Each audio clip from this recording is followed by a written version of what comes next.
Vivemos um período delicado da humanidade, uma transição de era onde uma parte de nós ainda mantém os pés no oceano primordial de peixes e o outro adentra cada vez mais as águas cibernéticas de aquário, onde percebemos visivelmente uma aceleração do tempo, ou ao menos da forma com a qual nos relacionamos com o tempo, e um bombardeio constante de informações com o qual não estávamos acostumados e talvez ainda nem estejamos preparados para lidar.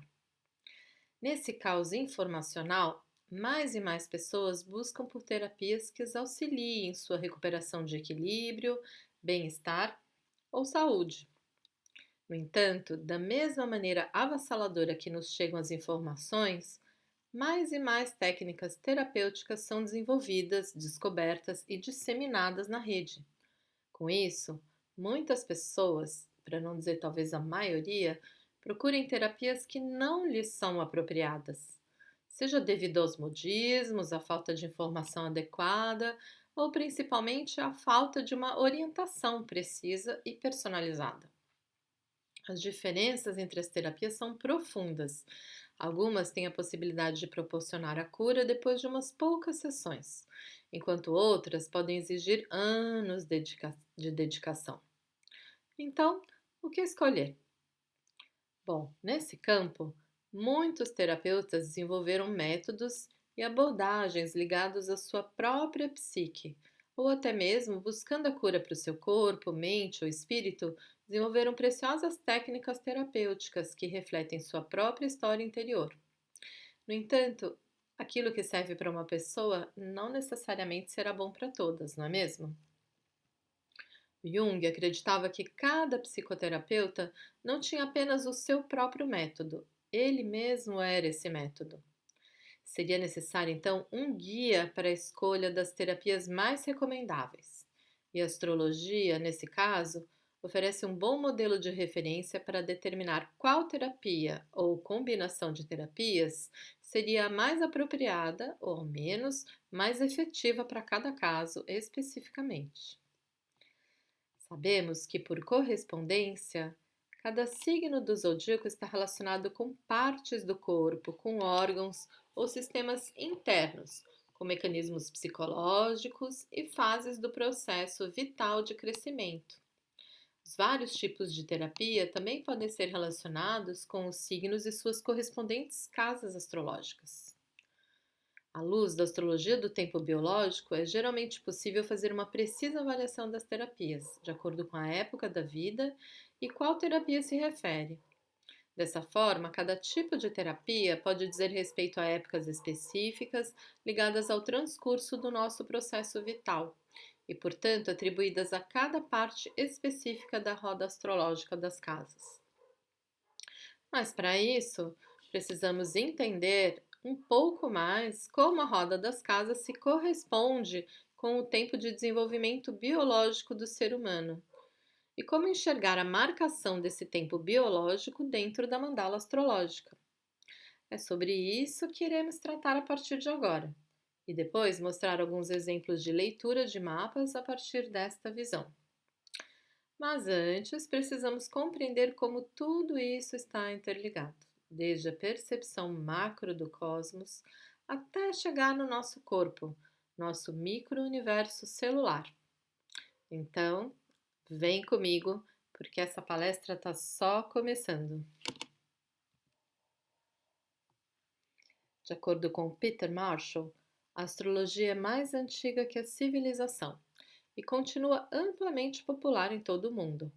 Ela expande a ciência e a arte e conecta astronomia, matemática, medicina, filosofia, religião, psicologia, mitologia e simbolismo. Seu conhecimento é tanto interdisciplinar como fundamentalmente transdisciplinar, e eu ouso dizer a primeira ciência transdisciplinar da humanidade. Seu estudo segue e confirma uma das principais leis herméticas que regem o universo. O que está acima é como o que está abaixo, e o que está abaixo é como o que está acima. Ou seja, o microcosmo dos seres humanos espelha o macrocosmo do universo. Encontramos esse padrão de correspondência em tudo na natureza. e em todo o universo, desde o micro até o macro. Uma similaridade matemática e geométrica entre todas as formas de vida do planeta e do universo. Mas vamos começar pela visão do macro. Inicialmente, por muitos e muitos séculos, acreditamos que a Terra era o centro do universo. Um universo que consistia apenas de 7 planetas visíveis a olho nu e uma esfera distante de estrelas aparentemente imutáveis que receberam o nome de estrelas fixas.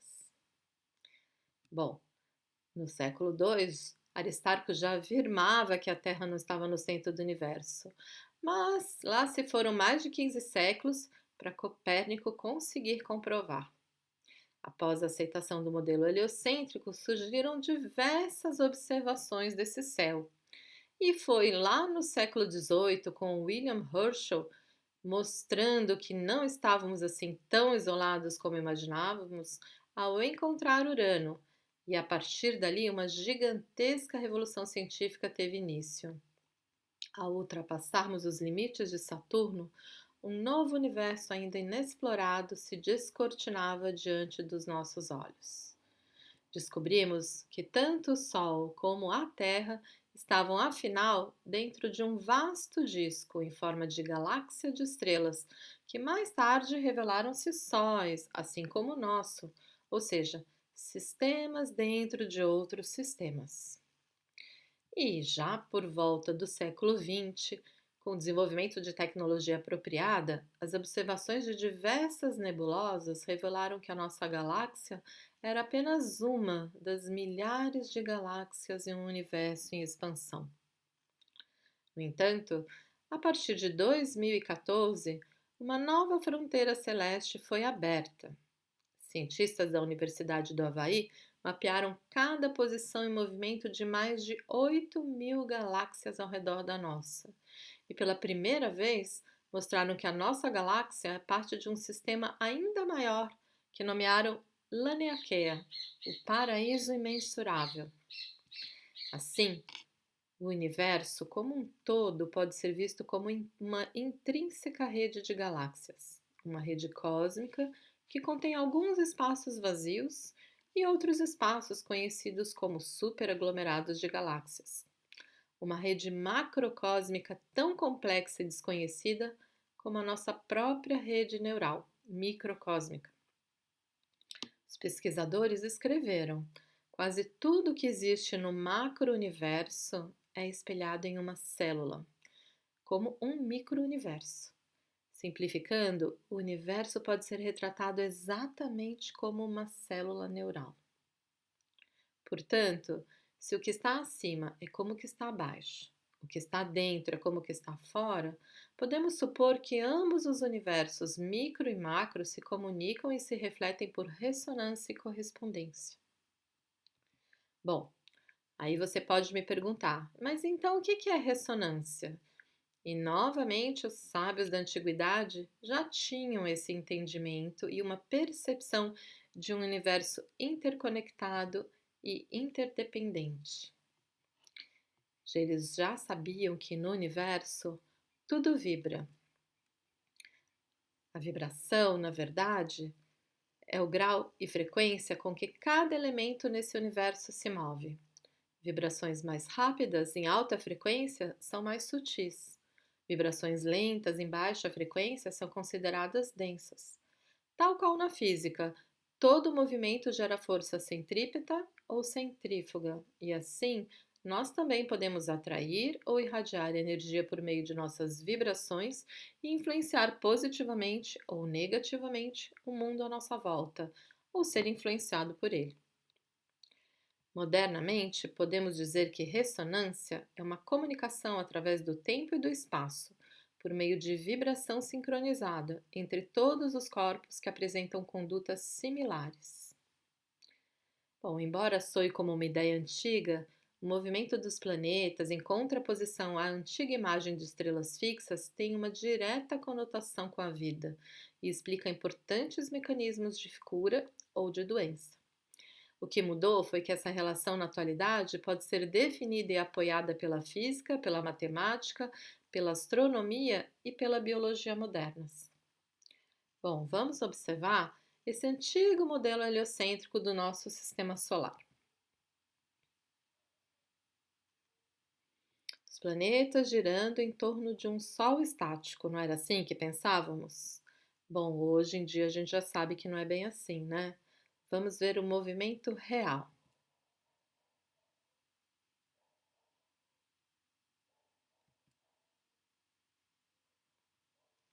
O Sol, na verdade, ao contrário do que se imaginou por centenas de anos, também não está parado. Tudo se movimenta. Nesse movimento, ele descreve sua órbita ao redor de um outro Sol, que se acredita ser a estrela Sirius, em aproximadamente 50 milhões de anos, que por sua vez gira ao redor do centro da Via Láctea. Ou seja, todo o conjunto funciona como um enorme transformador de energias cósmicas, à medida que gira em sua rota pelo espaço. Esse sistema de espirais dentro de espirais é o responsável pela grande ordem do nosso universo, refletida em todas as coisas. Desta forma, nosso sistema solar em espiral se assemelha em forma à dupla hélice do código genético, nosso DNA, uma fórmula espiralada e helicoidal que cria e rege todos os seres vivos sobre a Terra. A molécula de DNA que existe dentro de cada uma de nossas células ressoa juntamente com o sistema solar no macrocosmo, criando e participando de um sistema simultâneo de transmissão e recepção de informações. Bom, foi essa imagem desse sistema solar girando em espiral através do tempo, refletindo essa dupla hélice do código genético, que levou o autor, o Atman, a um profundo entendimento da conexão entre o movimento dos planetas e a genética. O princípio de união entre esses dois lhe trouxe a percepção do tempo e sua correlação com o ritmo metabólico. A partir dessa percepção, Tedman desenvolveu uma linha de trabalho pioneira nos finais da década de 70, conjugando astrologia, biologia e psicoterapia, que intitulou Astrologia do Tempo Biológico, ou Lifetime Astrology. Uma visão que somente agora, quase 30 anos depois, desponta em um novo ramo da ciência, denominada epigenética. Bom, o dogma central da biologia molecular é que nossos genes, Que nossos genes controlam nossa saúde e, consequentemente, nosso destino. Mas, ao contrário dessa afirmação, a ciência epigenética nos tem revelado que somos uma extensão do nosso ambiente, ou seja, nosso DNA muda em resposta aos sinais ambientais e incluindo aí nossas emoções, pensamentos, dieta, estilo de vida e principalmente sistema de crenças, desde quando estávamos no ventre da nossa mãe. Dr. Lipton, um renomado pesquisador nesse ramo da ciência, afirma que as nossas crenças podem mudar nossa biologia. Ou seja, sua mente pode alterar a atividade dos seus genes e criar mais de 30 mil variações para cada um. Nossas mentes, assim, segundo ele, nossas mentes subconscientes são programadas através das experiências que temos nos primeiros 6 anos das nossas vidas. Vida, neste caso, como um processo no tempo, começando com a concepção e terminando com a morte, presente em todas as formas de vida do universo, desde uma estrela até um bebê, e estendendo essa influência não só antes como depois desses dois grandes momentos. O percurso desse processo de vida é que é fundamental para a astrologia do tempo biológico. Mas antes, precisamos então compreender o conceito de tempo biológico. E depois a gente consegue conectar tudo isso que eu falei até agora.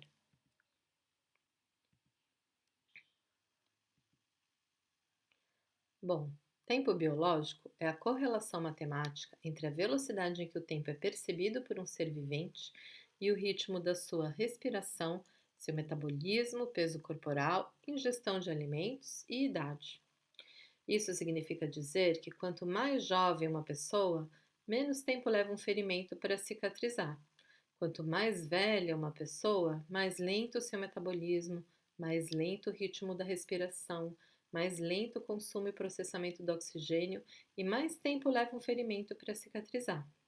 O ritmo do metabolismo está, antes de mais nada, intimamente relacionado com a nossa idade. E, como estamos falando de leis de correspondência entre o céu e a terra, vejamos como essa sincronicidade atua em relação ao nosso próprio corpo.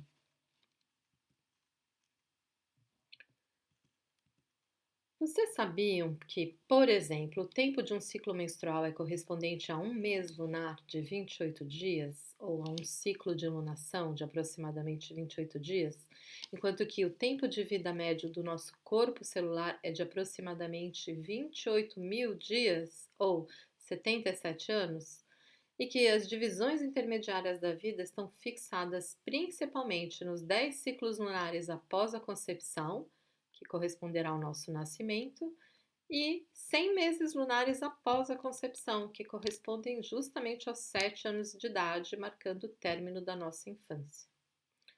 Bom, visto o desenvolvimento biológico progressivo em relação à mandala, cada casa na sequência do nosso mapa, embora igualmente ponderada em relação à anterior e à posterior, será proporcional em duração. Durante o período de gestação, então, que vai da cúspide da casa nona até a 12ª, as casas duram semanas. Na infância, marcando a partir da cúspide da casa 1, ou seja, a partir do nosso nascimento, as casas irão ter uma duração de meses, aumentando progressivamente esse tempo dentro de cada uma, desde o ascendente até a cúspide da quinta casa. Na maturidade, a partir da quinta casa, então, a duração desse tempo biológico é marcado em anos. E a velhice, uma casa contém décadas desse tempo biológico. Essa evolução gera 3 períodos bem marcados na nossa vida, da concepção até a morte, que nomearemos gestação, infância e maturidade. Na gestação, então, da concepção ao nascimento, o corpo físico se cria dentro da mãe. Durante esse tempo, passamos por todo o nosso processo evolutivo. Os primeiros estágios, passamos pelas fases que parecem ser a reptiliana e dos primeiros vertebrados e outras pré-humanas. Ali retemos os instintos associados às mesmas. O cérebro é formado de camadas de embriões espiralados e contém um registro de todo o nosso passado codificado em sua estrutura. Durante a infância, no nascimento até os 7 anos de idade aproximadamente, formamos então o corpo emocional, no seio do lar e do sistema familiar. Somos expostos a comportamentos emocionalmente padronizados e desenvolvemos hábitos aprendidos com nossos pais e ambiente ao redor. A partir dos 7 anos, aproximadamente, quando a gente entra na cúspide da casa 5, fortalecemos o corpo físico e a personalidade e precisamos começar a projetar a combinação de ambos no mundo exterior, para gradualmente irmos nos afastando dos pais e criando nossa própria relação com o mundo. O corpo mental aqui será aprimorado, inicialmente dentro do contexto da escola primária, casa 5, depois canalizado para o segundo grau, para as primeiras experiências trabalhistas, sexta casa, adaptado ao mundo pelo casamento, pela relação com os outros, através da sétima, e finalmente reavaliado à medida que a velhice se aproxima, entrando na casa 8.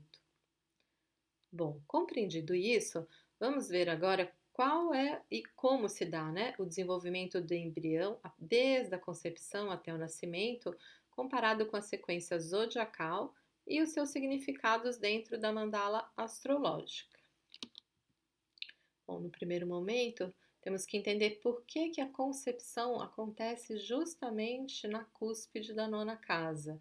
Muitas pessoas veem a gestação a partir da quarta casa, a casa de Câncer, que é um signo maternal ligado justamente ao útero, né, e gestação, e contando mês a mês até chegar no ascendente, a gente tem 9 casas aí. Isso é uma forma de você analisar o período gestacional.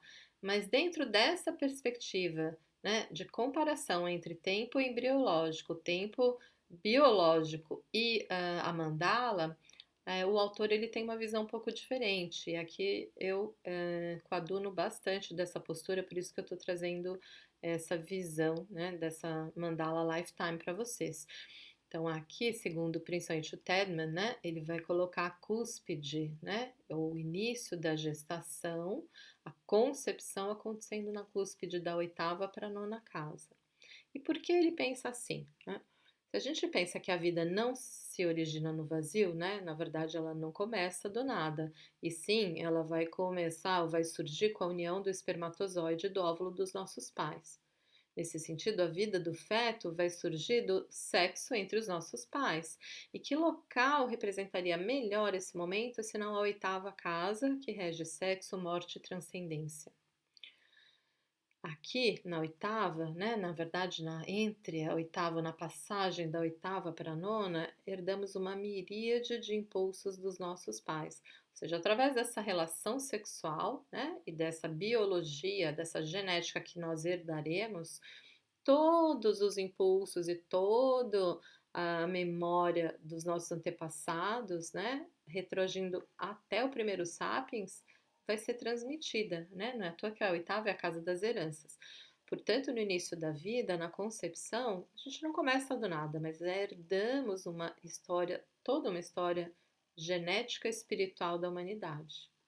Aqui adentramos um movimento em espiral do sistema solar desde a concepção, e nesse momento recebemos aquilo que os antigos chamavam de karma, nossa herança das vidas passadas, seja uma herança positiva, seja herança negativa, e que integramos ao nosso código genético que herdamos. Adentramos assim o contínuo espaço-tempo e ficamos sujeitos às leis do plano físico. A gênese da oitava casa está, portanto, na concepção. É o nosso momento de caos, né? Toda uma miríade de sensações, percepções e mudança de visão celular começa a partir desse instante. Quando uma mulher fica grávida também, presumindo-se de que se trate da primeira gravidez, toda a sua vida se transformará.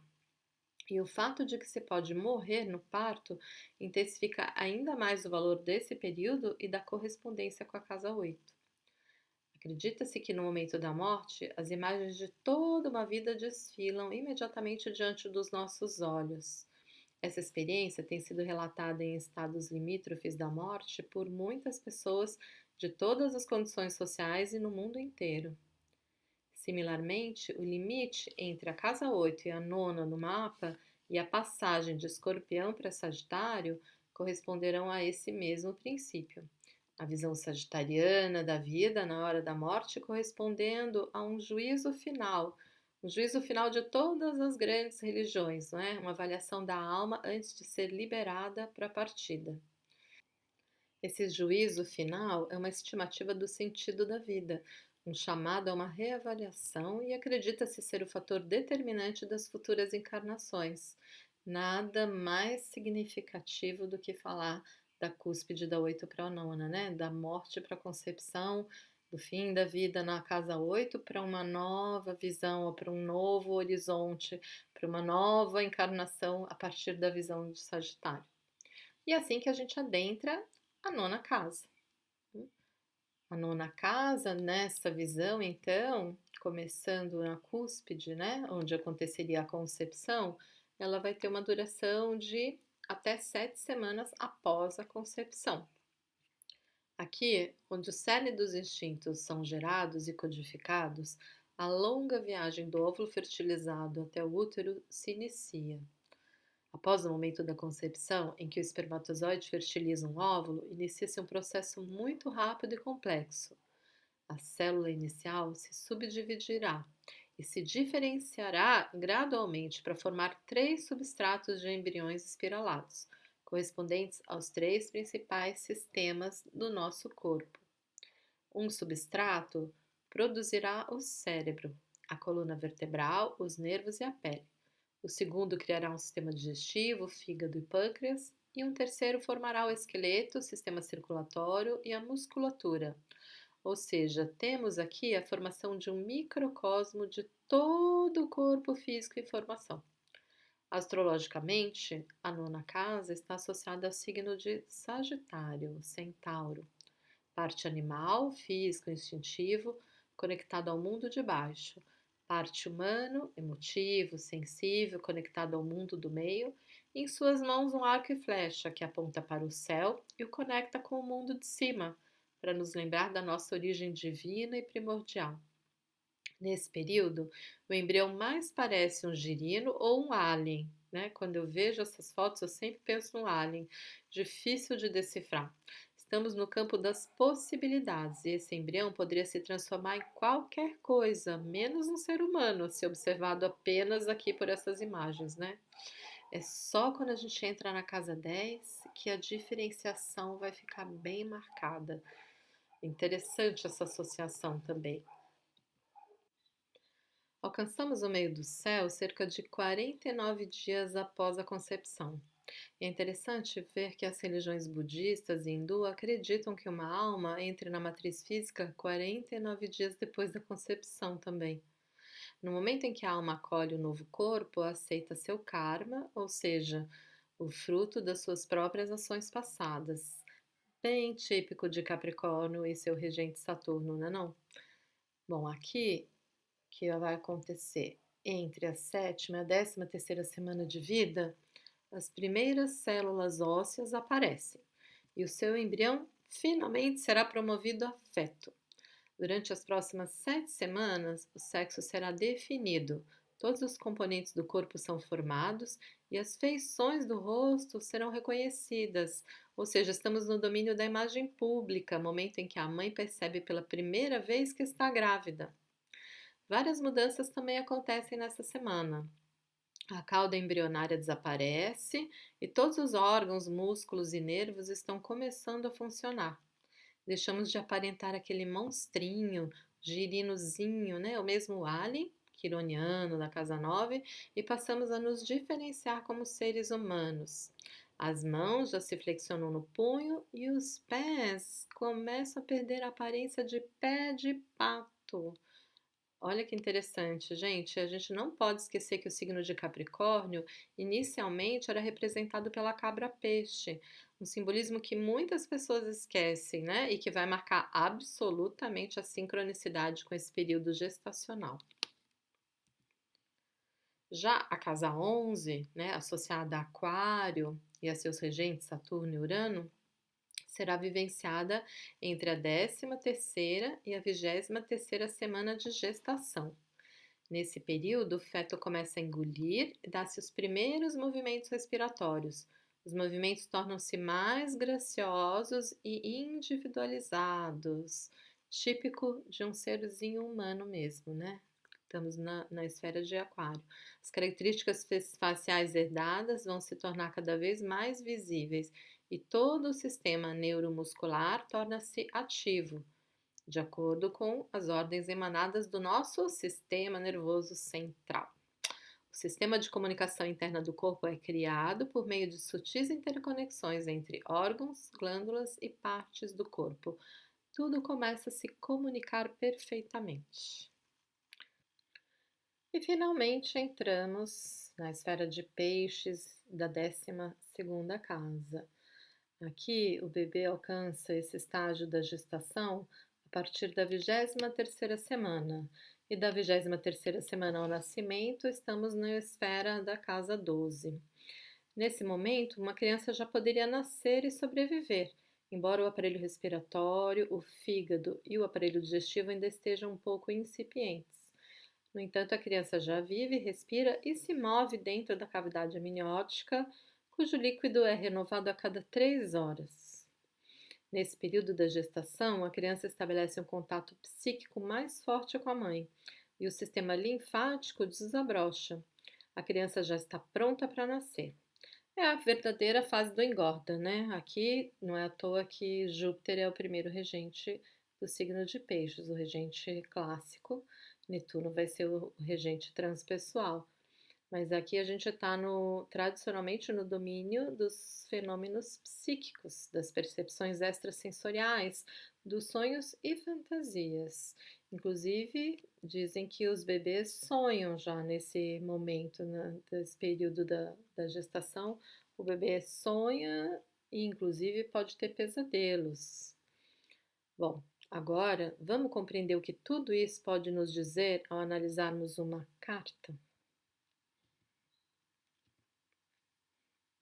E aqui a gente tem um mapa de um paciente que eu vou denominar Lucas e que recebeu um diagnóstico psiquiátrico de transtorno de personalidade borderline.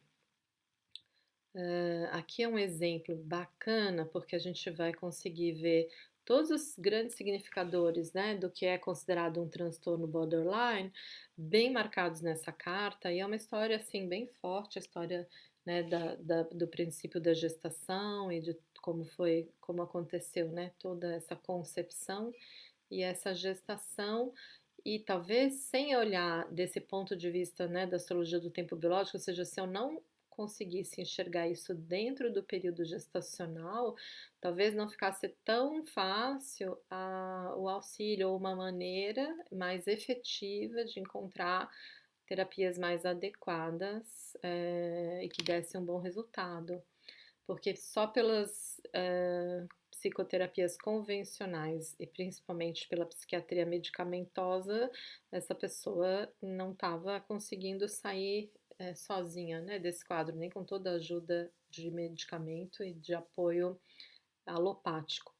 Então, eu vou colocar aqui, primeiro, os sintomas, né, que são descritos pelos manuais de diagnóstico, né, de doenças mentais, e a gente vai comparar com alguns posicionamentos importantes, com os posicionamentos primordiais aqui desse mapa. Então, a primeira coisa que a gente consegue analisar é que um dos sintomas, né, bem marcantes em transtorno borderline é relatado como uma grande instabilidade emocional, alterações súbitas e expressivas do humor e relações interpessoais instáveis, que a gente pode observar por uma lua conjunto a Urano em Câncer opondo-se a um Quiron na 1. Lua-Urano já é uma predisposição a uma inadequação em relação à mãe, ou a um sentimento de inadequação em relação ao núcleo materno, principalmente acentuado com a figura de Quirón não, porque é essa pessoa que vai se identificar 100% com a história quironiana, além de ser um Quirón retrógrado e no signo de Capricórnio que tem associação com figura paterna, né, com uma história ligada à paternidade. E daqui a pouco eu conto a história para vocês. Outro perfil forte no diagnóstico de transtorno borderline é que eles normalmente representam verdadeiros vulcões, estão sempre prontos a explodir a qualquer instante, expressando sentimentos intensos e polarizados, do tipo amor e ódio, tudo bom ou tudo péssimo, eu te amo, eu te odeio, e uma angústia ou pavor de abandono. Bom, tudo isso fica muito claro quando a gente observa a casa 8. Né? Uma casa 8 é uma casa que tem conteúdos profundos do inconsciente, normalmente armazenados, ocultos, às vezes da própria pessoa. A casa 8 é uma casa associada a Escorpião, que é um signo de água fixa, então emoções estagnadas, ao mesmo tempo águas muitas vezes envenenadas. A pessoa se bebe do próprio veneno, então é um sentimento às vezes corrosivo, né, emocional.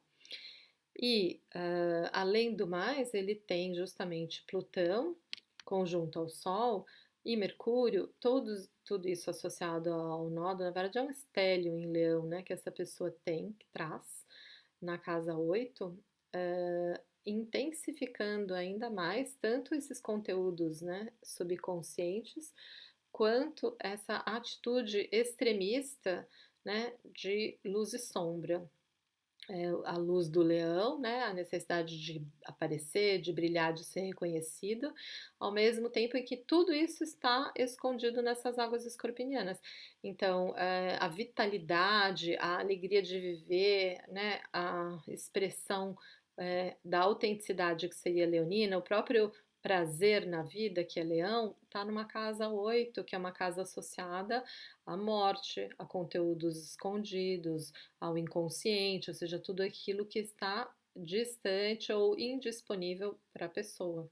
Conteúdos que ela vai precisar transformar na vida atual, conteúdos inclusive herdados, às vezes de heranças kármicas, heranças genéticas, heranças familiares, mas independente, né, da onde está vindo toda essa carga de herança, seja de outras vidas ou não, é um desafio para que a consciência dessa pessoa, né, se apodere desse lado obsessivo, né, desse pensamento obsessivo, é um pensamento obsessivo na morte, né, Mercúrio conjunto a Plutão e conjunto ao Sol, dentro da casa 8. Não raro, isso também leva a comportamentos impulsivos, perigosos, sendo comum a presença recorrente de atos autolesivos, tentativa de suicídio, sentimentos profundos de vazio e tédio, que serão ampliados porque isso faz parte de uma grande cruz. Na verdade, ele tem um estélio em Leão na casa 8, fazendo parte Sol, que é a consciência do eu no agora, né? A consciência e também a relação, o olhar para o pai, que está na 8, ausente, conjunto a Plutão, conjunto a Mercúrio, que dá esse pensamento, essa mente obsessiva, olhando o tempo inteiro para os temas de casa 8, né? Ou para o trauma ou para a morte. E intensificado por Júpiter, né? Então, está numa tensão com Júpiter, Marte domiciliado em Escorpião, e o nó do norte. Então, é um vulcão prestes a explodir mesmo. É claro que quando ativa qualquer um dos pontos numa grande cruz que seja ativados, todos os pontos ficam presentes ao mesmo tempo. Por isso que é extremamente dinâmico, ao mesmo tempo extremamente perigoso e explosivo um aspecto desses, né? E por fim, né, uma última característica importante também em relação a borderline é que eles nem sempre sabem lidar com o êxito. É muito comum eles abandonarem ou destruírem seus alvos, suas metas, justo quando a perspectiva de consegui-los é real ou está muito próxima. E se a gente observa esse mapa, né, esse cliente, então ele tem um Saturno conjunto a Netuno em Libra no meio do céu. O que isso significa, né? Saturno é sempre um significador não só de pai, como a casa 10 também é um grande significador sobre a autoridade familiar, onde muitas vezes é o pai, às vezes é a mãe, mas independente de ser o pai ou mãe, a figura que vai representar a autoridade na sua vida. E essa autoridade nesse mapa, conjunto a Netuno, está completamente dissolvida, apagada. Então, Netuno-Saturno aqui traz tanto o sentimento de ausência do pai, quanto ausência de limites. Então, não recebo, não percebo os limites, ou os limites são totalmente dissolvidos na minha vida, então essa pessoa não sabe impor e nem perceber os seus limites, então perde completamente a noção de limite. Isso leva à falta, muitas vezes, de objetivos, falta de perseverança, falta de persistência na busca das suas metas, porque a casa 10, bem ou mal, são as nossas metas, nossas ambições, aonde eu quero chegar, aonde eu posso chegar nessa vida. E essa direção, que normalmente é sinalizada pelo pai, aqui, já que o pai, mais uma vez, né, está ausente nesse Sol Plutão, é um pai inexistente, um pai que morreu, enfim, daqui a pouco eu conto a história e vai ficar bem mais claro essa situação, que pai é esse que é um Sol Plutão. Mas o segundo significador do pai no mapa, que é o Saturno, vem também associado a um significador que elimina essa possibilidade da presença. E tudo isso vai gerar, então, a falta da perseverança na vida, uma falta de metas, né, ou de persistência para alcançar suas metas, o que leva ao abandono da meta e às frustrações, né? Agora, talvez o que essa técnica ajuda bastante no sentido de elucidar o início da gestação e principalmente o período da concepção, que mesmo que eu tenha, por exemplo, olhando esse mapa, né, pensando só nos planetas e na interpretação de um mapa natal convencional, óbvio, eu conseguiria falar muito sobre o pai, eu conseguiria falar sobre a mãe, eu conseguiria mostrar, né, que tem uma dor profunda dessa falta desse pai, que vai gerar falta de identidade pessoal, que pode, né, ampliar por essa falta de limites desse Saturno-Netuno, enfim, eu conseguiria falar de muitos fatores olhando o mapa de uma maneira tradicional. Agora, quando a gente põe essa mandala do tempo biológico, ou seja, esse olhar, né, pontuando essas idades gestacionais, eu consigo ampliar um pouco mais a percepção de momentos que são fundamentais para a construção da psique do indivíduo né, e daquilo que vai se apresentar depois do nascimento. Então, por exemplo, quando a gente percebe, né, que o momento de concepção é justamente a cúspide da casa 8 para 9, né? Então, eu tenho ali o final do signo de Leão, então o significador desse momento é o Sol, e esse Sol é conjunto a Plutão e conjunto ao nó do Sul, e está no decanato de Marte, fica muito claro exatamente da onde vai começar todo o transtorno ou todo o pensamento obsessivo, tanto em relação ao pai quanto em relação a tirar a própria vida. Porque e a própria identificação com esse pai, que vai vir muito em relação a esse momento, essa história. Porque o que aconteceu é que a concepção foi violenta, e talvez de outra forma eu não teria enxergado isso, porque essa concepção aconteceu com o Sol Plutão. E qual foi a história? A mãe indo numa festa para se divertir, né, para talvez namorar um pouquinho, ela jovem, 20 e poucos anos, e acabou resolvendo dar bola para um rapaz, ou deixou pelo menos, né, se enamorar por um rapaz, que quando a coisa começou a esquentar, não aceitou um não. E acabou sendo violentada, né? Então ela foi violentada durante uma festa, ó, Sol, Plutão em Leão, na casa 8, ou seja, totalmente inconsciente ou daquilo que estava acontecendo, ou pelo menos vivenciando um trauma num momento crucial de uma relação, e isso vai gerar com que ela negue, né, tanto a presença desse pai na vida do rapaz, quanto a própria, o próprio contato, né? Ela nunca mais vai entrar em contato com esse rapaz e vai ter um olhar muito negativo e muito nefasto para o pai da criança, já que na cabeça da mãe essa criança vem de um estupro. Então aqui a gente entende também essa lua Urano, porque a partir do momento que a mãe descobre que está grávida, a primeira reação dela foi a rejeição, né? E aí vem a ferida quironiana, né? A rejeição materna, depois a negligência paterna e pronto, a gente tem um perfeito arquétipo quironiano aqui para o rapaz.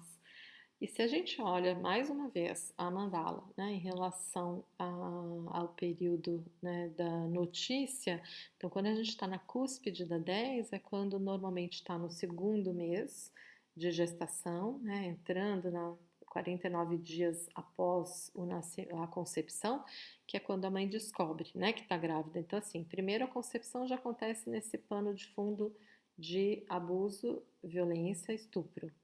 Depois, ela descobre justamente com a cúspide em Virgem, no final de Virgem, na regência de Vênus.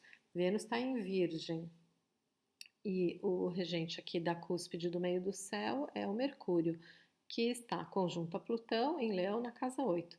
Então, qual foi a primeira reação dessa mãe ao saber que estava grávida? Contar para o mundo inteiro? Nem pensar, né? O primeiro pensamento que veio foi de eliminar o bebê.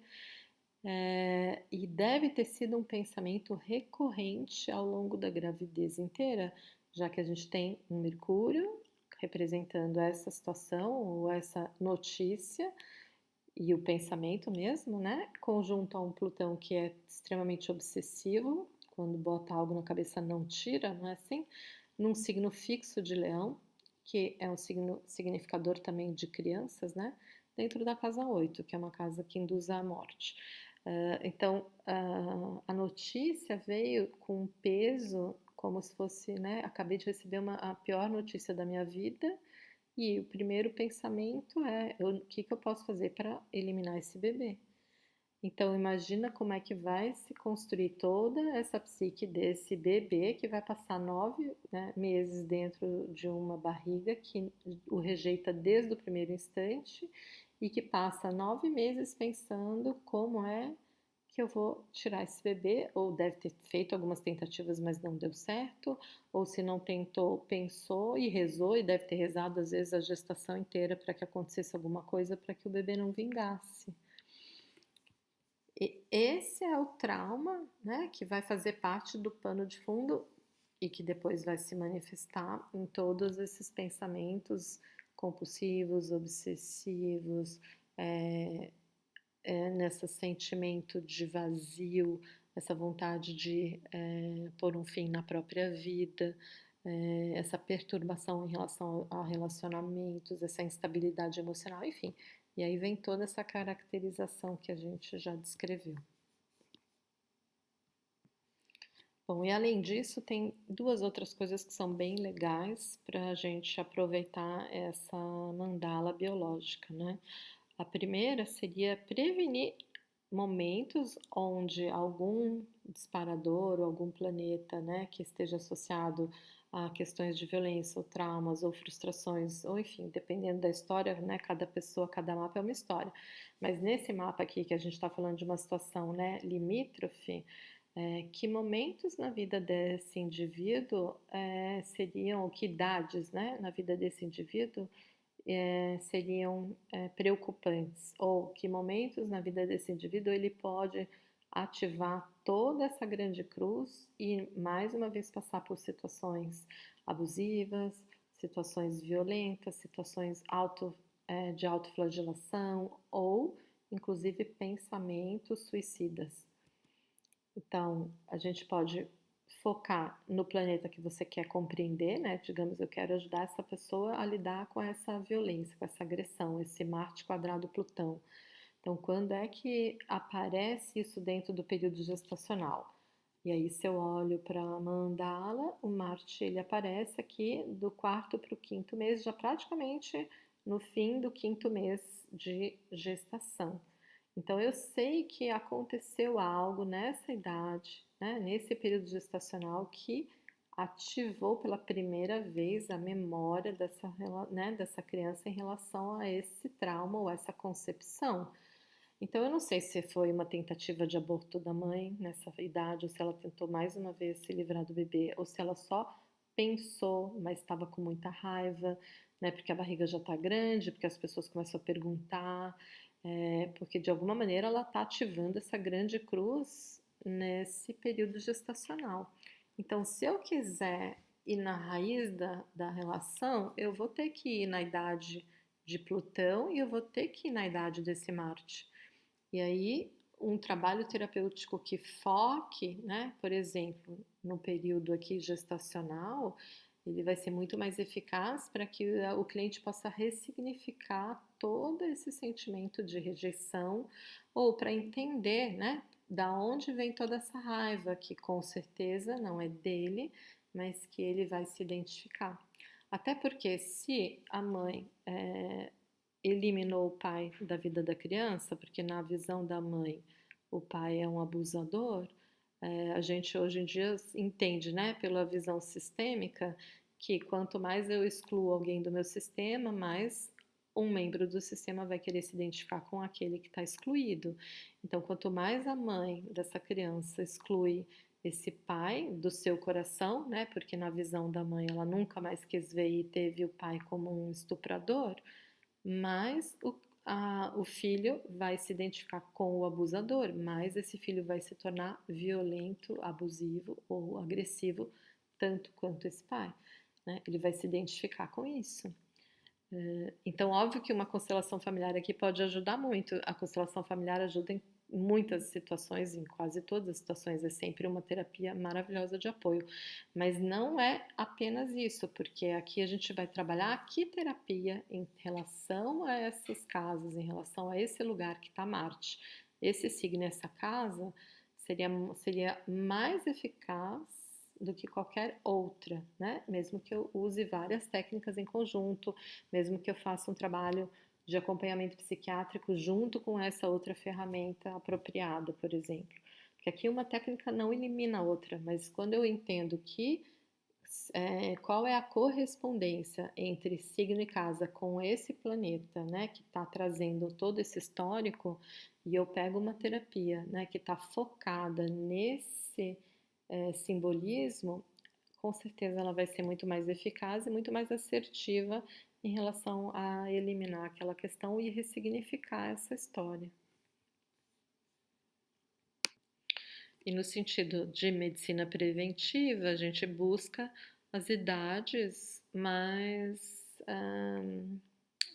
assim, mais marcantes, as possibilidades mais prováveis, né, de que aquela energia volte a se repetir, volte a ser ativa. Então, olhando para a mandala do tempo biológico, se eu sei, né, que é Marte, por exemplo, que é um disparador, né, de agressão e de violência, mesmo que seja autoviolência, né, desse indivíduo, ou seja, mesmo que fosse uma tentativa de suicídio, que outras épocas, ou que época que vai começar a disparar esse comportamento agressivo? Porque aqui ele ainda está dentro de uma fase gestacional, lembra da casa 9 a 12? É um período gestacional. A partir do ascendente é que vem a infância e depois vem a maturidade. Então, em que momento da vida do indivíduo é que isso vai começar a aparecer externamente, né? Se eu for para a primeira ativação, porque isso vai acontecer principalmente nos aspectos desafiadores, quadraturas e oposições. Então, a primeira quadratura do Marte vai acontecer quando aparecer, né? Quando chegar aqui no 23 de Aquário, dentro da mandala do tempo biológico, isso acontece entre o primeiro e o segundo ano de vida. Pode acontecer mais algum fator quando o bebê é pequenininho, às vezes de se sentir abandonado, da mãe esquecer de alimentar. Enfim, pode ter acontecido alguma coisa aqui na fase de amamentação, porque a casa 2 está muito associada à amamentação, que vai novamente ampliar essa ferida, né, de se sentir abandonado, gerando a raiva, né, do bebê contra toda essa rejeição materna e esse abandono familiar. Mas pode ser que não, e de toda maneira, com o ano você não descobre nada, né? O bebê nem fala, nem se manifesta, ele é completamente dependente da mãe, então não seria um momento de externalização, mas seria uma idade importantíssima para você avisar a mãe para cuidar, né, dessa ferida, porque aqui poderia mais uma vez marcar esse sentimento de falta de cuidado, né, de falta de suporte, de, de, de descuidado mesmo.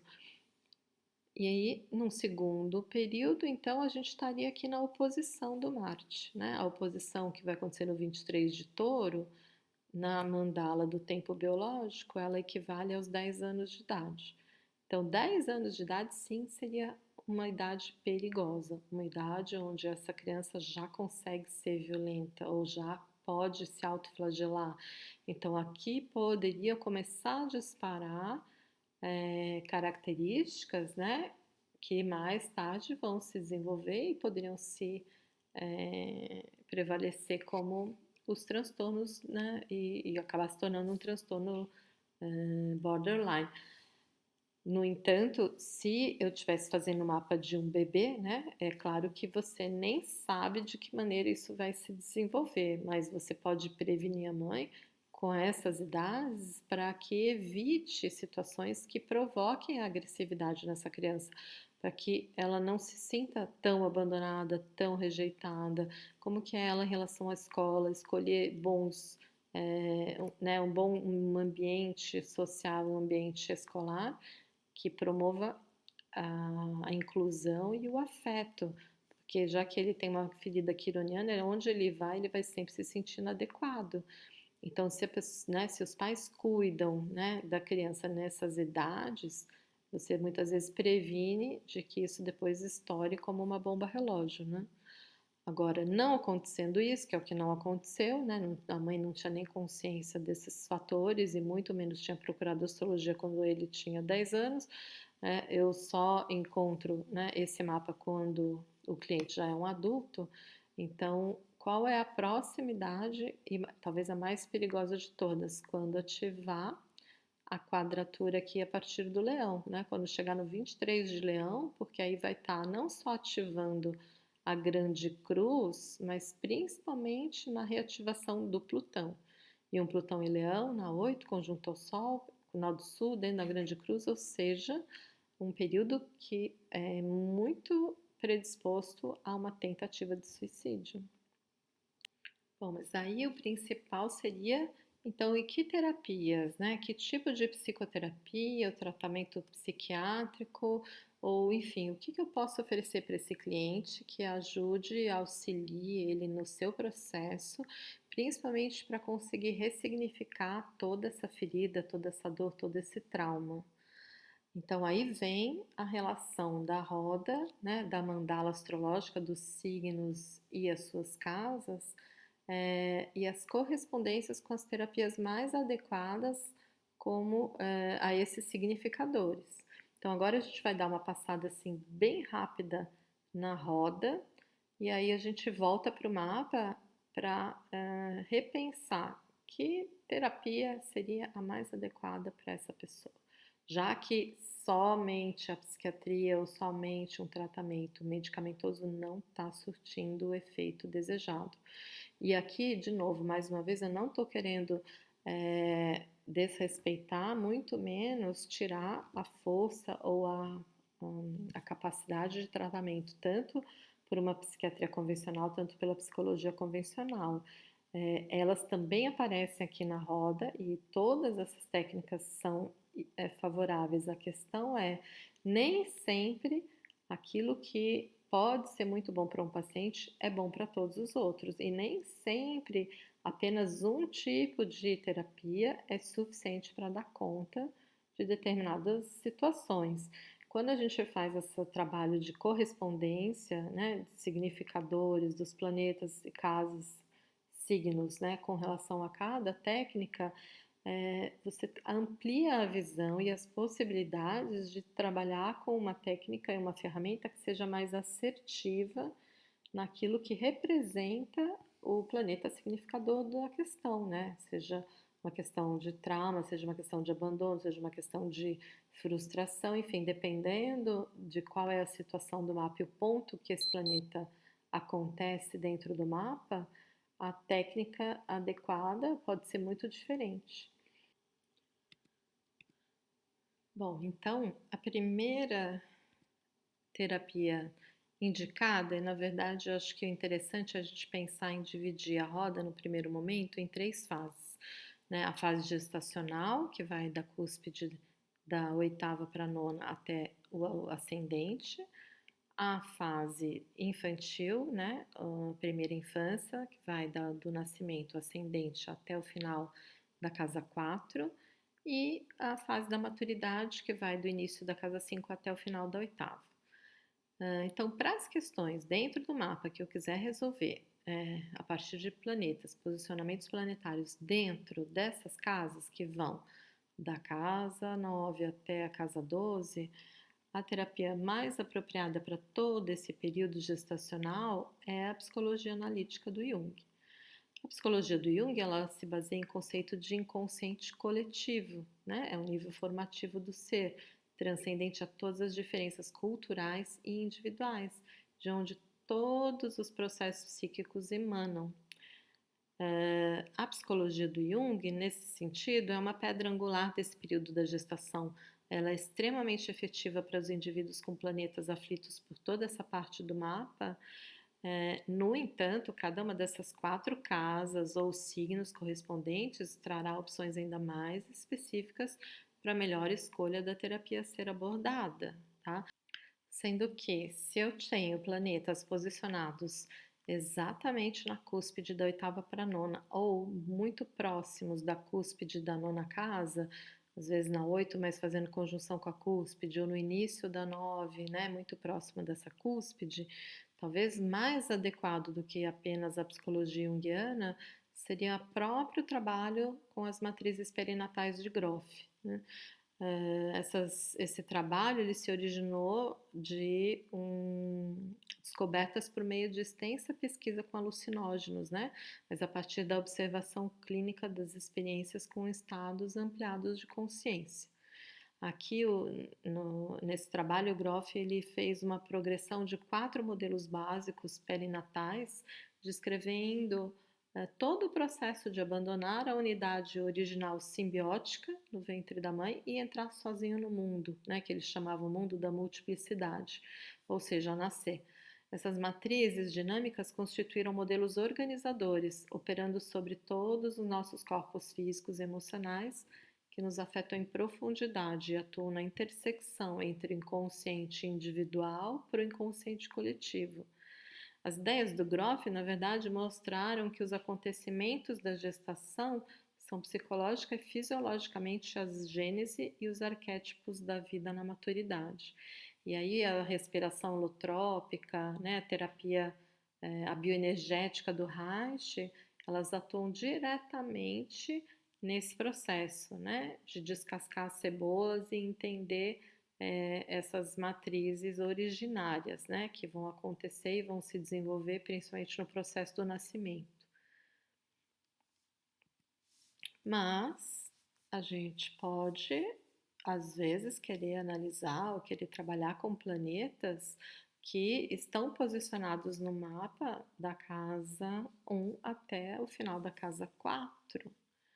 E aqui a gente vai encontrar como suporte principalmente a psicanálise freudiana, né? A psicanálise do Freud, ela seria a primeira terapia que se ocupou dos conteúdos da infância, né? E é inquestionável, baseada na livre associação e atribui todo o desenvolvimento desequilibrado da psique a fatores biológicos e sociais afetados pela sexualidade infantil e pelo relacionamento com os pais.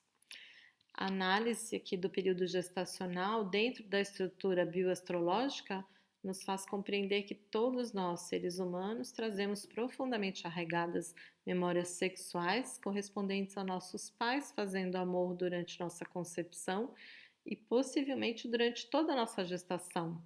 Esses aspectos é que vão constituir frequentemente as informações essenciais para um trabalho de psicanálise freudiana. E da casa 1 até a casa 4, né? Óbvio que de uma maneira ampla ou extensa a gente vai falar da psicanálise freudiana, mas existem, claro, as suas especificidades de acordo com o signo ou a casa do planeta envolvido que eu queira analisar nesse ponto da roda.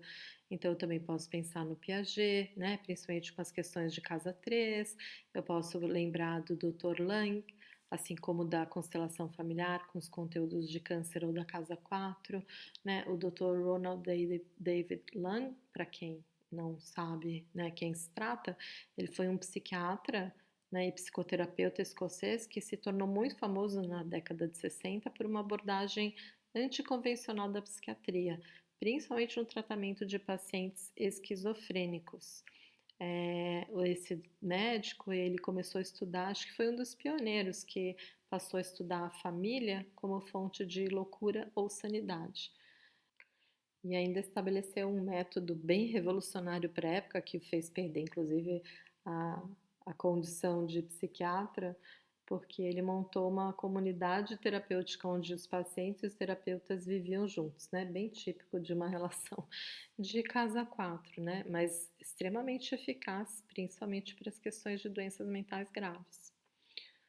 Agora, a gente pode olhar de novo de uma maneira ampla, né, para o período que vai da casa 5 à casa 8, onde a gente está na parte do mapa mais voltada para o outro, né? Para o próximo. Então, as terapias do encontro são fundamentais para os processos terapêuticos quando você tem planetas, né, em situações de trauma ou de conflitos que você queira resolver nessa parte do mapa. Começando, né, pela casa 5, com leão também associado, e a terapia da Gestalt. A Gestalt terapia ela apresenta um modelo psicoterápico que deu ênfase na responsabilidade de si mesmo, na experiência individual e no momento atual, ou seja, ela é uma terapia centrada no aqui e agora. E ela tinha o foco no relacionamento terapeuta-consulente e também no processo de autorregulação e ajustamento criativos do indivíduo, uma coisa muito leonina, né? Levando em conta sempre o meio ambiente e o contexto social que constituem o ser de um modo geral. É literalmente uma terapia do encontro, mas trazendo a necessidade da autorresponsabilidade para o cliente. E a gente também não pode esquecer que Libra e Casa 7, né, é um signo e um posicionamento que depende, muito dependente do outro, né, ou que se coloca numa situação ou num posicionamento de dependência do outro. Então, planetas nessas casas, eles respondem muito bem a condicionamentos mentais. Então, por exemplo, uma regressão, né, uma terapia de vidas passadas, um processo de revivência, onde o processo é conduzido pelo terapeuta. Isso funciona em Libra melhor do que em qualquer outro lugar do mapa, né? Porque qualquer planeta em Libra ele vai responder muito bem a esse direcionamento. Mas se a gente também pensa que a gente está na faixa, né, no pedaço da mandala, onde eu estou adentrando a esfera de Escorpião, que é a casa do morrer e renascer, então também as terapias transpessoais, elas vão ser muito indicadas, não só para o momento da mandala de casa 8 e associado ao signo de Escorpião, mas que envolva todas as casas de água também. E também o período gestacional, mas assim, principalmente aqui na 8, porque a transpessoal, ela é um desenvolvimento, né, da psicologia que abarca todas as outras, os outros olhares anteriores. Então, ela não está descartando, ela não descarta a força, né, de uma influência comportamental nos primeiros anos de vida, não descarta a influência, né, de tudo que o bebê recebe do inconsciente coletivo e da mãe durante a gestação, não descarta, né, a teoria freudiana e toda a relação com a sexualidade e com os pais na primeira infância, mas também vai além, né? Vai além do indivíduo, porque ele não trabalha só a mente e as emoções ou o corpo físico. É um olhar terapêutico que também enxerga o espiritual, também busca, né, a compreensão dos fatores sutis ou invisíveis que também afetam esse ser. A gente é um olhar muito mais integral, porque não compartimenta as situações em datas ou em períodos, mas abarca o ser por inteiro, né? E por isso tem muito a ver com a casa 8 e com o ponto do final da roda, né? Da mandala, do tempo biológico, porque ela terminaria da 8 para 9, para depois recomeçar numa oitava superior. E finalmente, aqui eu vou dar uma passada assim bem rapidinha, só para dar uma noção, né, das terapias mais apropriadas para cada signo. E depois, é claro, é uma relação de olhar o signo em relação à casa e ao pedaço da mandala que ele ocupa e pensar nessa associação e definir, né, juntando o signo com a casa, que técnica ou terapia seria mais apropriada para aquele indivíduo naquelas circunstâncias em relação ao planeta que você está escolhendo, ok? Então, por exemplo, né, as questões ligadas à casa 1, principalmente a cúspide do ascendente, né, as terapias que envolvem essa primeira casa normalmente associam traumas do nascimento. Então, estão associados a partos difíceis, né? A dificuldade desse primeiro ar, né? Dessa primeira inspiração e a maneira de entrar no mundo. Então, a gente pode pensar, dependendo do signo e do planeta que estiver na casa 1, aí é uma questão de novo, né, de fazer, de compreender um pouco mais sobre cada uma dessas terapias que a gente vai mencionar, para conseguir sentir e perceber, de acordo com o signo e a casa envolvidos, qual delas é a mais apropriada, e inclusive em relação ao planeta que está sendo trabalhado. Mas o grito primal faz, né, é uma terapia totalmente associada a esse instante, né, de liberar todo o trauma, né, tudo que não pôde ser expressado nesse momento. O renascimento, que é uma técnica do Leonardo maravilhosa, né, para você ressignificar a experiência do nascimento e trazer um novo olhar para a vida, né, abrindo mão de todo o processo traumático que foi esse momento, assim como a terapia crânio-sacral.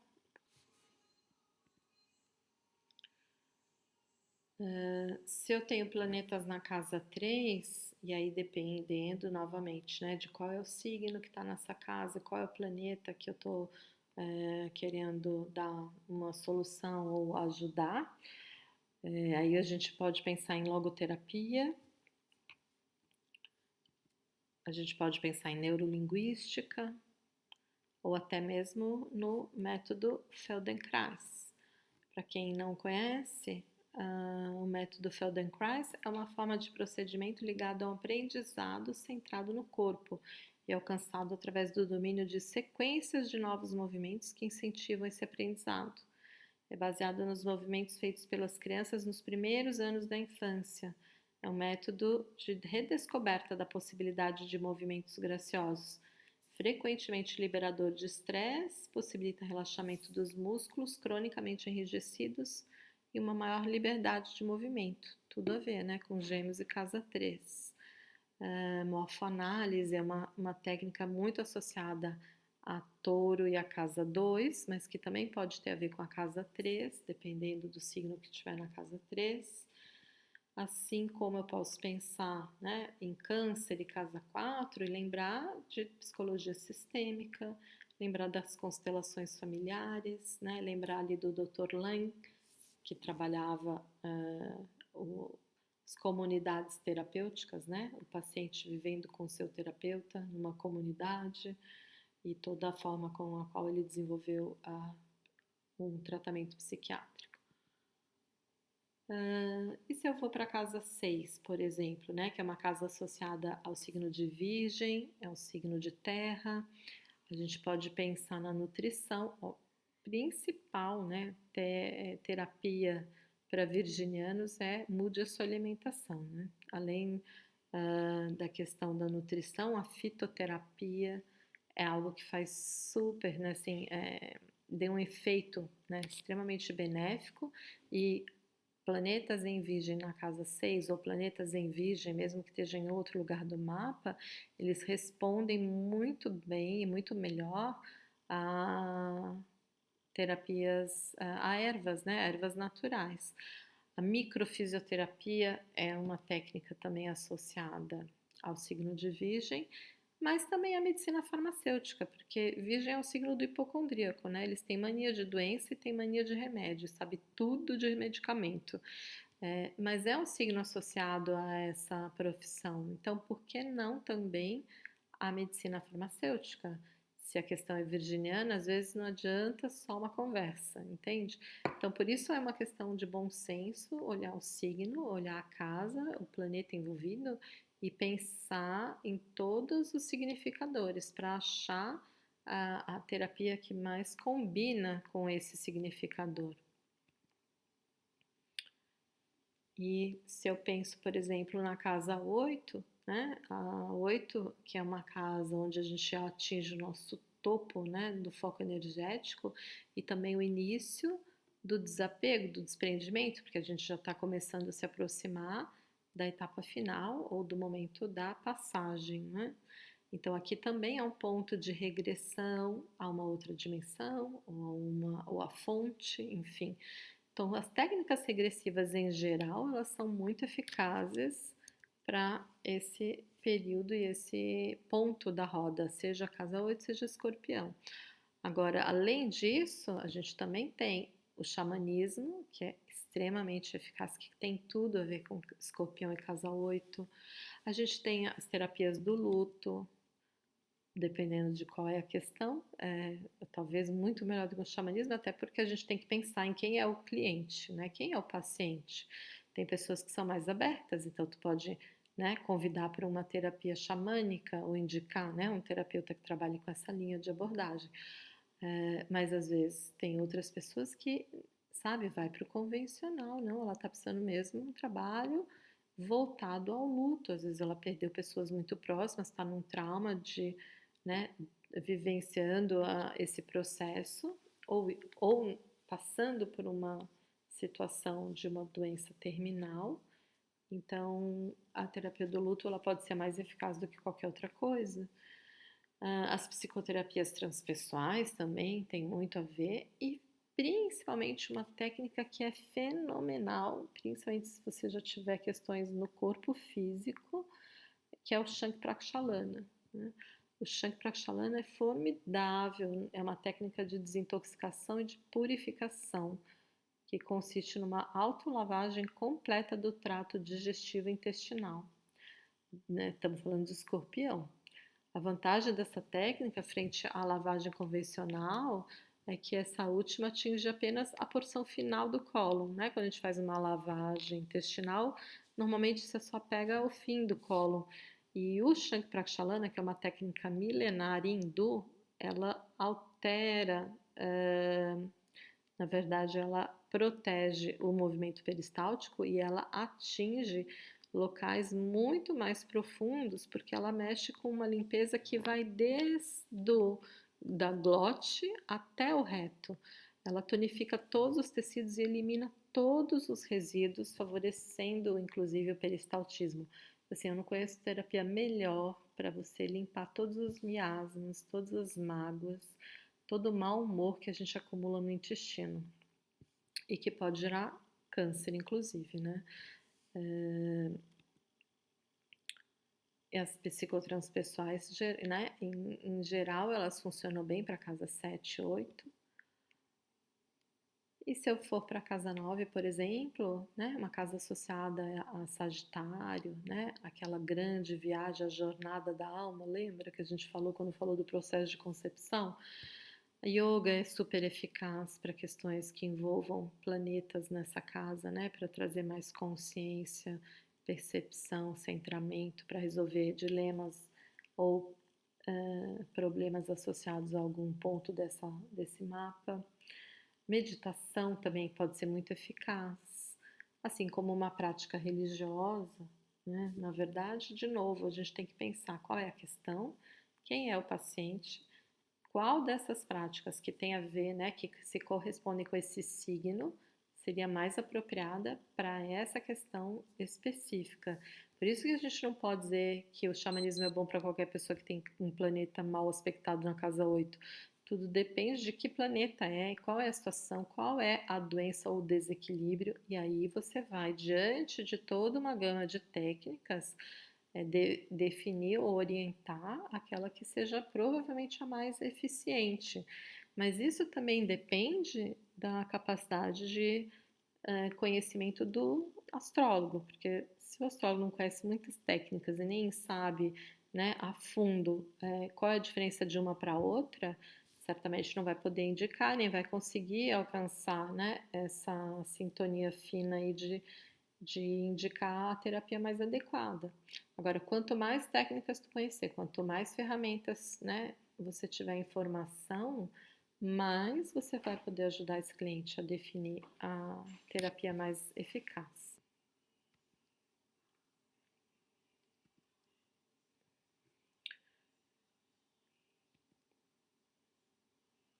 E se a gente quer falar de casa 11, nada melhor do que a própria astrologia, né, para falar de aquário e casa 11.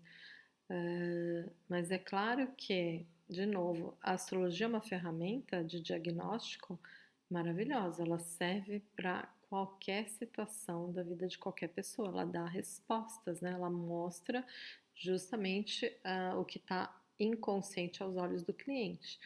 Agora, não necessariamente eu tenho que usar a astrologia como uma ferramenta terapêutica, né? Nem todo astrólogo usa, por sinal, a astrologia como ferramenta terapêutica. Mas, no caso de assuntos que tenham a ver com Aquário e com a casa 11, a astrologia, às vezes, só numa boa conversa terapêutica, né? Ou seja, elucidando pontos que estão além, né? E invisíveis aos olhos do cliente. Muitas vezes uma boa sessão astrológica já é extremamente transformadora.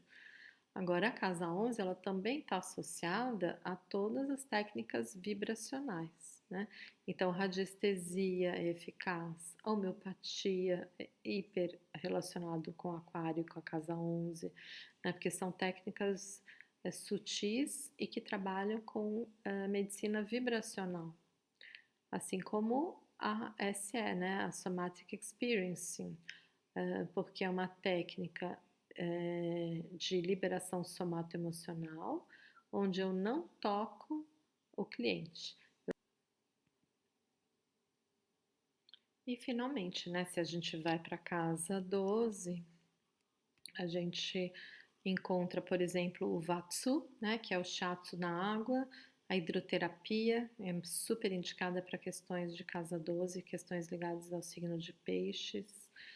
A reflexologia, né, que é um método de massagem podal que parte do princípio de que toda a estrutura dos corpos físico, emocional, mental e espiritual encontra-se refletida nos pés. Então, a massagem atua sobre pontos reflexos, liberando bloqueios físicos, emocionais e energéticos ali representados, né? Totalmente pisciana a reflexologia. Assim como um curso em milagres, dependendo de qual é a história, dependendo de qual é a situação, né? Um curso em milagres também pode ser a prática mais eficaz para alguma questão que esteja associada à casa 12 e à compreensão, né? Para poder gerar talvez essa grande ampliação de consciência, inclusão e despertar esse amor incondicional no coração do ser humano. E também a arte-terapia, né? É um processo muito ligado a peixes e casa 12, porque é uma forma de você trabalhar em terapia conteúdos inconscientes que aparecem através da expressão artística. E, finalmente, musicoterapia. Não dá para falar de peixes e não lembrar da música, né? E o poder que a música tem de nos curar. Música, de que forma for, ela sempre pode ser um processo de cura para uma pessoa que tem planetas na casa 12 ou alguma questão em peixes. Mas, óbvio, se eu uso a música com foco em terapia, é muito mais efetivo, muito mais eficaz, porque aí você está, de novo, trabalhando de uma maneira específica a utilização da sonoridade. Bom, visto isso, que tal a gente então entrar em contato com o mapa de novo do Lucas e conseguir definir, pelo menos pensar, né, juntos, a definição da melhor técnica ou melhor terapia para ajudá-lo dentro desse processo crítico, né, que ele se encontra com a situação dos distúrbios mentais. E daí, se eu penso, né, em borderline, se eu penso que eu tenho que olhar para esse Sol Plutão em Leão, todo esse processo de stellium de casa 8, né, lembrando que a violência está muito associada a esse gatilho aqui de um Marte em Escorpião. Então, na verdade, assim, o pensar, ele tem que englobar o mapa inteiro, claro, mas eu estou focando nas questões que levam a esse pensamento obsessivo, a esse pensamento compulsivo, a esse olhar o tempo inteiro para a morte, essa identificação com a violência do pai, né, que vai responder na raiva e agressividade porque eu não me sinto visto, e tudo isso junto, ah, mas focando principalmente em Leão na casa 8, porque é aqui que está todo esse processo, né? Então, o que que eu indicaria? Eu indicaria, além, né, da psiquiatria, além de um apoio, né, de um psicólogo ou de um psiquiatra, ou dos dois juntos, eu indicaria um Deep Memory Process, né? Com certeza, essa seria a primeira técnica que eu iria recomendar para um cliente, se ele tivesse disposto a mergulhar nessas situações, né, nessas dores, nessa concepção, e tivesse óbvio, uma predisposição, uma cabeça um pouco mais aberta para processos de regressão, eu indicaria. Por quê? Porque olha só o que é o Deep Memory Process, né? Que a tradução é o processo da memória profunda. Porque é um trabalho que foi desenvolvido pelo Roger Ruger, né? Mas que resultou na síntese dos estudos de psicanálise com as tradições xamânicas e espirituais. Então, olha só se não tem a ver pensar em casa 8, pensar em escorpião, ao mesmo tempo em que a gente está falando de uma parte do mapa onde a transpessoal ela é fundamental, né? Porque eu vou ter que ir além das questões simplesmente, principalmente se eu estou falando de um nó do sul, eu não estou falando apenas das questões que vieram a partir da concepção ou do nascimento, mas da onde eu estou trazendo toda essa identidade com agressão e violência, o abuso que veio através do pai e depois vai se projetar através da minha identificação. O nó do sul ele está muito associado às vidas passadas, então se eu não for numa técnica que também beba um pouco desse lugar, pode ser que eu, né, dê muitas voltas e não consiga liberar o paciente de todo o trauma, ou pelo menos ressignificar esse trauma. E é interessante porque o Deep Memory Process, ele consiste num intenso reexperienciar algumas vivências passadas, porque ele vai em memórias profundas, inclusive de vidas passadas, né? Só que de forma consciente, o que é uma coisa bem leonina, e no corpo, né, através de liberação emocional, profunda percepção de energias sutis, jornadas a espaços intermediários além da morte e contatos com níveis espirituais arquetípicos e manifestações mais elevadas do self transpessoal. Não consigo pensar em algo mais conectado com casa 8, com essa energia escorpiniana, ao mesmo tempo trazendo um processo com consciência, porque no Deep Memory Process, ao contrário de muitas outras técnicas de regressão, você não induz e o cliente não está passivo, muito menos inconsciente. Ele alcança essas memórias e ele vai vivenciar no corpo essa memória traumática totalmente consciente, desperto, o que é fundamental se a questão aqui envolve o signo de Leão, né? A gente entra pela porta da imaginação, então é um processo super criativo, de novo estamos na energia de Leão, e encorajamos o corpo a contar uma história. Ai, que coisa mais leonina que isso. A história é resolvida através do psicodrama, de novo, né? Leão é um signo totalmente associado ao teatro ou à dramatização. E através do psicodrama, a liberação emocional e o acesso a uma consciência elevada. Depois essa imagem, né, e todo esse processo é integrado e uma nova conscientização é alcançada, trazendo uma ressignificação para a vida atual. Olha, olhando para toda essa história, olhando para toda essa violência, né, do momento da concepção, depois para toda essa rejeição materna, para esse pensamento obsessivo em aborto, e depois em toda a dor dessa criança, né, que sempre se sentiu rejeitada, tanto pela mãe quanto pelo pai, né, que não conhece o pai e aí vai buscar através dessa lealdade familiar, vai se identificar com isso e vai se tornar violento, agressivo, abusivo. Olhando para um estélio em leão dentro da casa 8, como raiz de toda essa questão, eu indicaria o Deep Memory Process. Agora, é claro que se a gente está falando de leão, a gente está falando do exercício da própria vontade. Então, no que depende de transformação ou ressignificação de planetas envolvidos na energia do leão, se o cliente não quiser, não tiver predisposição, não tiver vontade para isso, pode enfiar o processo que for, a terapia que for, que não vai dar resultado em nada. Bom, enfim, pessoal, espero que vocês tenham gostado, aproveitado. É, espero que isso tenha trazido novos olhares, novas perspectivas, né? Uma outra profundidade para uma leitura que vocês possam experimentar, né? Testar com seus clientes, principalmente com seu próprio mapa, né? Com pessoas que você tem a possibilidade de buscar depois a mãe e confirmar processos ou períodos gestacionais, né? Pode trazer muito insight e muita, muito auxílio mesmo, né, para as pessoas que vêm buscar a astrologia como uma ferramenta de autoconhecimento e autodesenvolvimento pessoal. Eu realmente sou apaixonada por essa ferramenta, eu não conheço ferramenta melhor, mais precisa, né, nesse campo de autodescoberta, e autoaperfeiçoamento.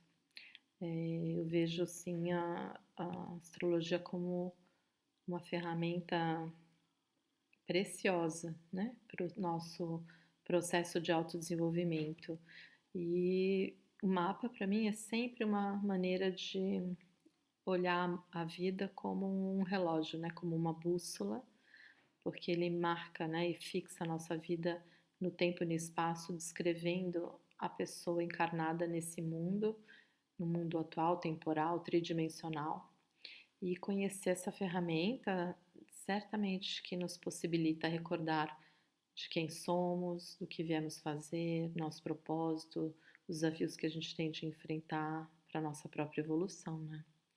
É, é, Para mim é um grande retrato da nossa alma, com toda a nossa luz, com toda a nossa sombra e tudo aquilo que a gente precisa reconhecer se a gente tem a intenção de um dia voltar a se sentir um com o universo. E como eu dizia já essas portas, né? Nosso mapa é o melhor guia que temos para nos levar de volta a nós mesmos. Então faça um bom proveito dele. Namastê.